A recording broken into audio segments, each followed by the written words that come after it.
El sol comenzaba a ponerse sobre las murallas de Jerusalén, cubriendo la ciudad en un manto de sombras mientras los tambores de guerra asirios retumbaban a lo lejos. El rey Ezequías observaba desde lo alto del palacio, su mirada fija en el horizonte, donde el ejército de Sennacherib, el implacable rey de Asiria, se extendía como una plaga.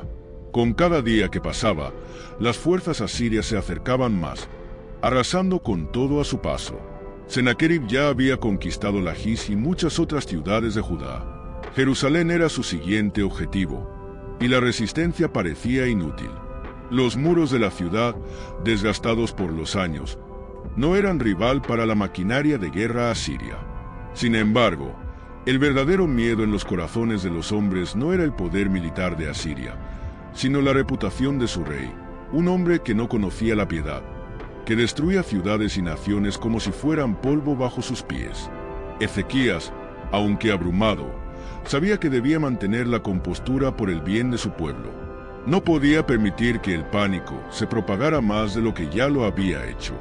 Confiaba en el Señor, aunque el silencio divino en esos días de incertidumbre comenzaba a pesar en su corazón. ¿Qué haría Dios ante un ejército tan vasto, ante un enemigo tan despiadado? Al caer la noche, un mensajero llegó a la ciudad, llevando una carta escrita por el propio Sennacherib. Las palabras eran venenosas, un desafío directo no solo al rey de Judá, sino también a su fe en el Dios de Israel. ¿Acaso crees que tu Dios te salvará?, se burlaba el rey asirio. Ningún otro Dios lo ha hecho. Mira a los reyes de Hamat, Arpad, Sepharvaim. ¿Dónde están ahora? Todos cayeron ante mí, y tú no serás diferente. Ezequías tomó la carta con manos temblorosas. Los consejeros a su alrededor guardaban un silencio incómodo, sabiendo que las palabras de Sennacherib no eran meras amenazas. En el pasado, ejércitos tan poderosos como el de Asiria habían reducido ciudades enteras a cenizas. La historia estaba de su lado. Aún así, Ezequías no dejó que el miedo lo dominara. Se retiró en silencio a sus aposentos, con la carta apretada en sus manos. Su fe no se había quebrado aún. Pero, ¿hasta cuándo podría resistir? Si les ha gustado este video, no olviden darle me gusta y suscribirse al canal para no perderse ninguno de los próximos contenidos. Activen la campanita para recibir notificaciones. Mientras el rey Ezequías meditaba en silencio, la ciudad comenzaba a sucumbir ante el miedo. En las estrechas calles de Jerusalén, los rumores corrían como el viento. La gente se aglomeraba en los mercados y plazas, intercambiando susurros nerviosos sobre el enorme ejército que se cernía sobre ellos. Las miradas desconfiadas y las palabras entrecortadas reflejaban la creciente incertidumbre. ¿Cómo podrían sobrevivir a lo que parecía ser una sentencia de muerte inminente?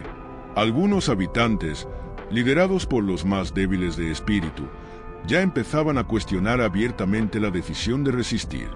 ¿Por qué no rendirse?, decían unos. Es mejor vivir como esclavos que morir de hambre tras estos muros. Las quejas se multiplicaban en las esquinas y ante las puertas del palacio. El pueblo estaba dividido entre aquellos que aún confiaban en la promesa de protección divina y los que empezaban a dudar de la sabiduría de Ezequías. Ezequías, consciente de este descontento, se encontraba en una encrucijada. Sabía que cualquier muestra de debilidad podría erosionar aún más la confianza del pueblo. Pero también sabía que, por más que tratara de mantener el ánimo alto, la desesperanza se filtraba como una sombra por cada grieta de los muros. En medio de este caos, surgió una figura que traía consigo un rayo de esperanza. Isaías, el profeta del Señor. Su presencia imponente y sus palabras llenas de fe eran como un bálsamo para el alma angustiada de Ezequías. «No temas, Ezequías», dijo Isaías con voz firme. «El Señor ha hablado, este enemigo no entrará en la ciudad, ni siquiera disparará una flecha dentro de estos muros. El Señor mismo lo hará retroceder». Sin embargo, a pesar de estas palabras de consuelo, el miedo era un enemigo poderoso y difícil de vencer. Afuera, las fuerzas de Sennacherib seguían acercándose, y el rugido de su maquinaria de guerra podía oírse como una tormenta inminente. Dentro de los muros, los corazones de los hombres vacilaban entre la esperanza y el miedo. Y aunque Isaías había prometido la salvación, la ciudad no podía escapar de la sensación de que el juicio final estaba a punto de caer. La noche había caído con un silencio abrumador sobre Jerusalén. Los murmullos de la ciudad se apagaron cuando Ezequías, angustiado pero decidido, se encaminó hacia el templo. En sus manos temblorosas llevaba la carta de Sennacherib, cuyas palabras crueles y llenas de desprecio seguían resonando en su mente.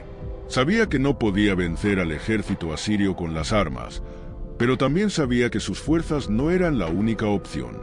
Al entrar en el templo, la oscuridad lo rodeó como un manto, y Ezequías se arrodilló frente al altar.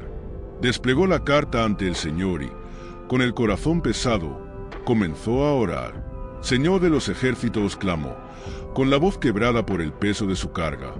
Tú, que moras entre los querubines, tú eres el único Dios sobre todos los reinos de la tierra. Mira ahora, Señor, y escucha las palabras de Sennacherib, quien se ha burlado de ti y de tu pueblo. La sala vacía resonaba con el eco de su súplica. Cada palabra de Ezequías era una mezcla de desesperación y esperanza. Sabía que no tenía más opciones. Estaba entregando la vida de su pueblo en manos de Dios. Es cierto, Señor, continuó, que los reyes de Asiria han destruido naciones y sus dioses, pero esos no eran dioses de verdad, sino ídolos de madera y piedra. Ahora, Señor, te ruego, sálvanos de sus manos, para que todos los reinos del mundo sepan que solo tú eres Dios. Un silencio profundo siguió a la oración de Ezequías, como si el mismo cielo estuviera conteniendo el aliento. El rey permaneció de rodillas, esperando una señal, una respuesta. Su cuerpo estaba agotado, pero su fe no había flaqueado. No mucho después, el profeta Isaías llegó al palacio, trayendo consigo la respuesta que Ezequías tanto anhelaba.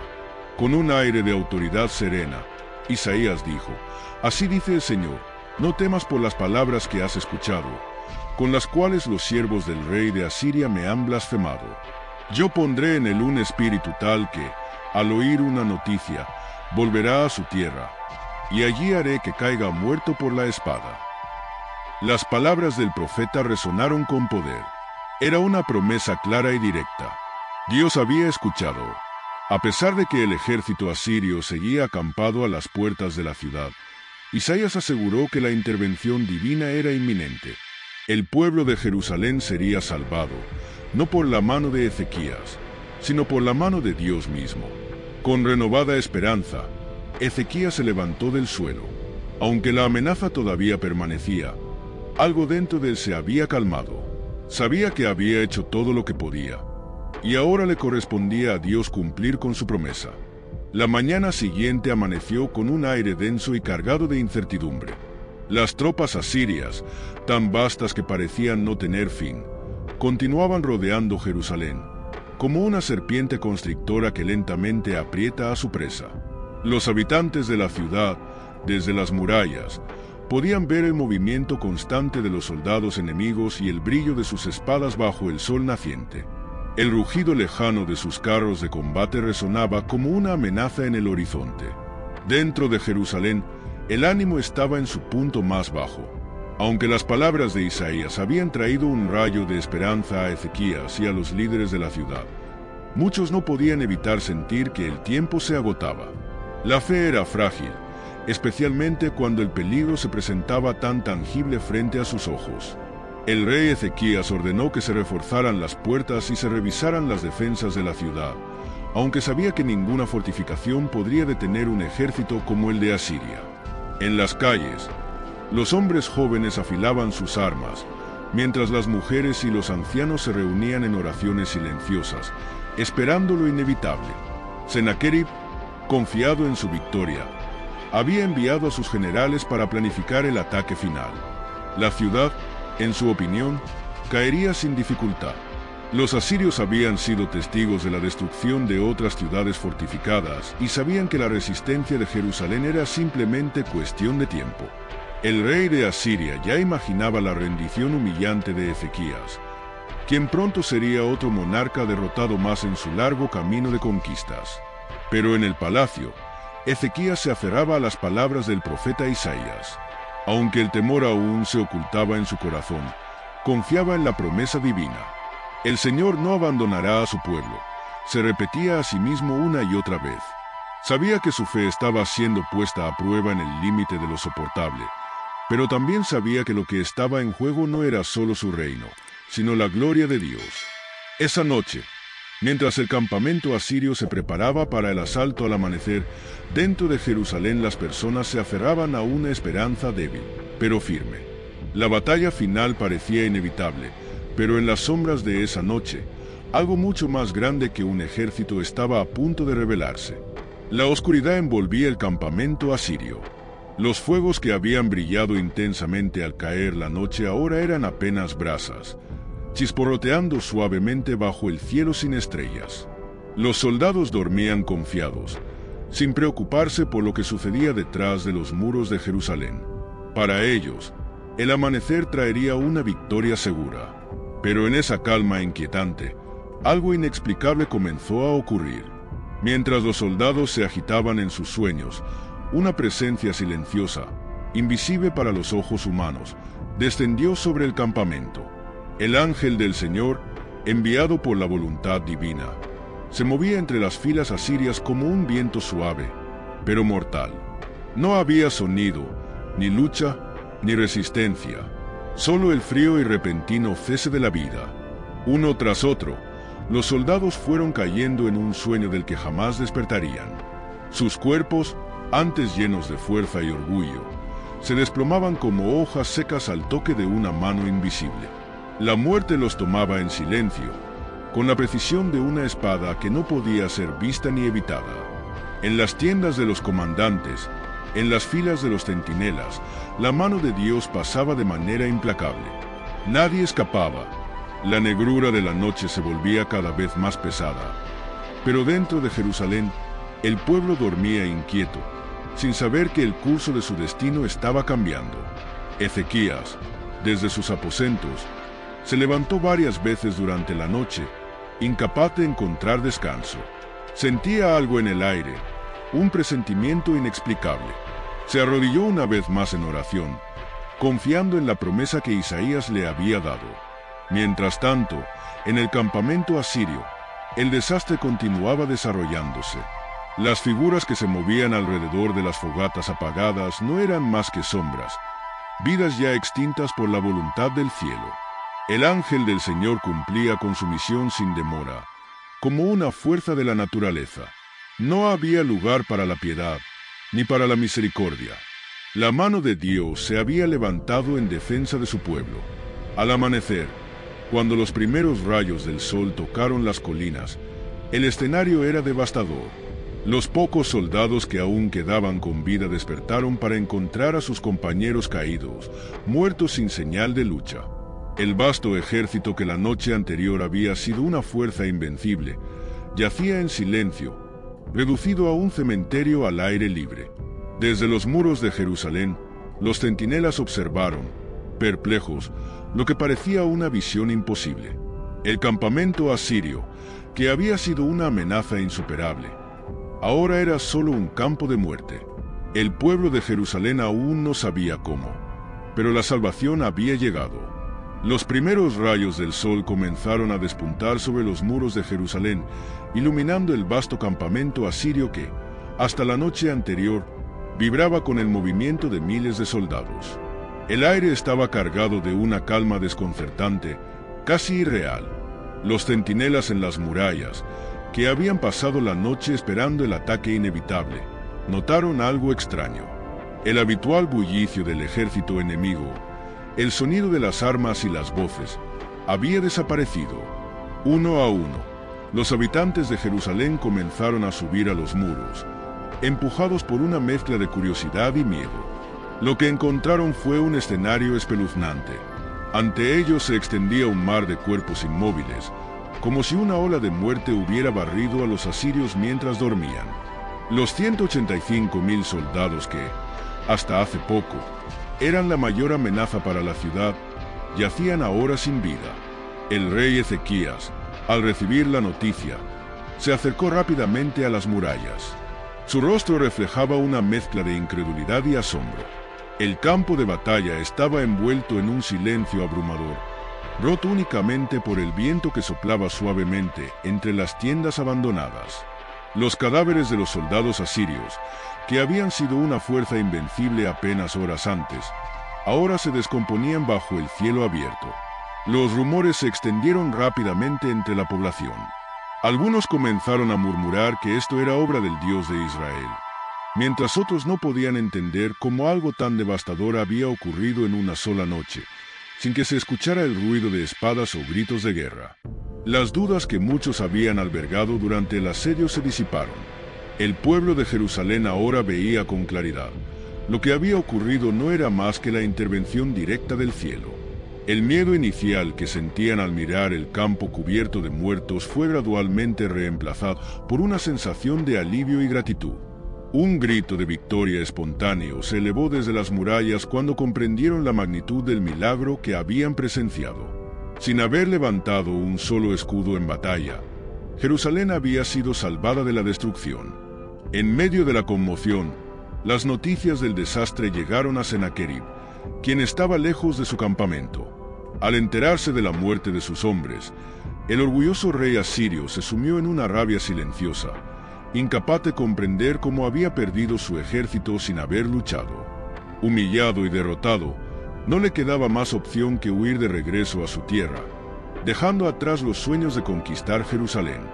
Los habitantes de la ciudad continuaron observando desde lo alto, mientras los restos del ejército enemigo comenzaban a desmoronarse en la distancia.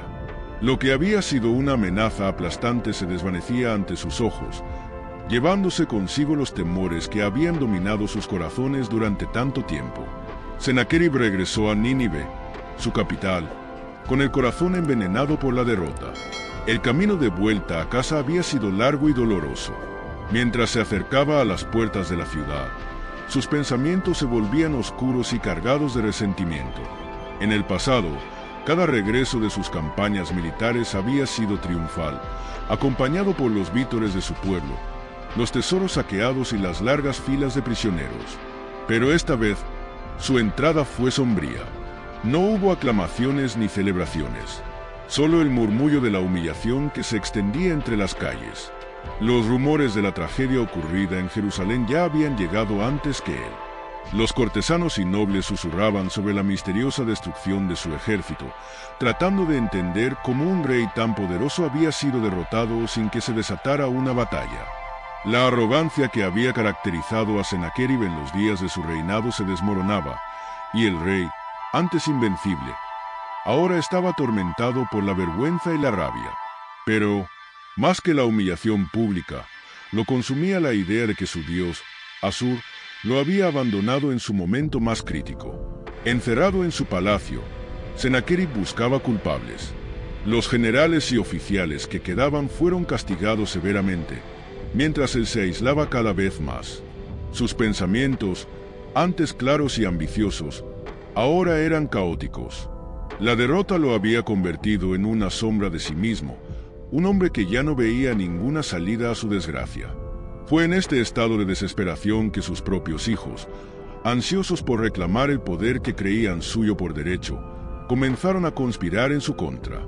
Temían que la debilidad de su padre arruinara la dinastía y manchara su legado. El trono que antes había sido símbolo de poder ahora era una fuente de discordia.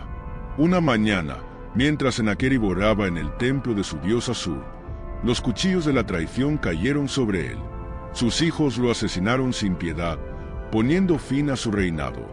El rey que había aspirado a conquistar el mundo fue derribado por la mano de su propia sangre. En ese mismo templo, ante la imagen de un dios que no le había salvado, terminó la vida del orgulloso monarca. En Jerusalén, la noticia del milagro y la derrota de Sennacherib trajo un renacer de esperanza. La ciudad, que había estado al borde de la destrucción, se llenó de vida nuevamente. Los habitantes, que días antes temían por su supervivencia, ahora caminaban por las calles con rostros llenos de gratitud y alegría. Era como si el peso de la angustia y el miedo hubiera sido levantado de sus hombros.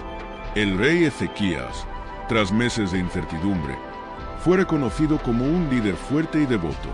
Su fe en Dios había sido el baluarte que mantuvo a Jerusalén en pie, incluso cuando todo parecía perdido. Los sacerdotes lo alababan en las plazas, y el pueblo lo celebraba por no haber sucumbido ante las amenazas del ejército más temido del mundo.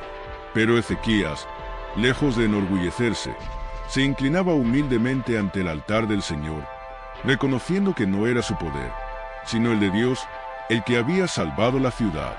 En medio de las celebraciones, Isaías, el profeta cuya voz había traído consuelo en los momentos de mayor oscuridad, caminaba silenciosamente entre la multitud. Su mirada reflejaba serenidad, sabiendo que las palabras que había pronunciado con tanta firmeza se habían cumplido. El pueblo ahora veía en él no solo a un hombre sabio, sino a un verdadero mensajero del Dios que les había librado de la aniquilación. Isaías se detuvo ante el templo y, observando las estrellas que comenzaban a brillar en el cielo, reflexionó sobre los misterios de la intervención divina. Comprendía que el poder de Dios era insondable, que los designios del Altísimo muchas veces escapaban a la comprensión humana. Jerusalén había sido salvada no por la espada, sino por la fe de unos pocos que se negaron a rendirse, incluso cuando la muerte parecía segura. Con la victoria sobre los asirios, Jerusalén entró en un periodo de paz y prosperidad. Los muros que habían resistido el asedio comenzaron a ser reconstruidos, y el templo, donde Ezequías había clamado por auxilio, se llenó de ofrendas y cantos de agradecimiento. El pueblo recordaría aquel día no solo como el día de la liberación, sino como una lección de que el verdadero poder no reside en ejércitos ni reyes, sino en la voluntad de Dios. Jerusalén, la ciudad que había desafiado la lógica y sobrevivido a lo imposible, se levantaba una vez más, gloriosa y protegida por la mano invisible del Creador.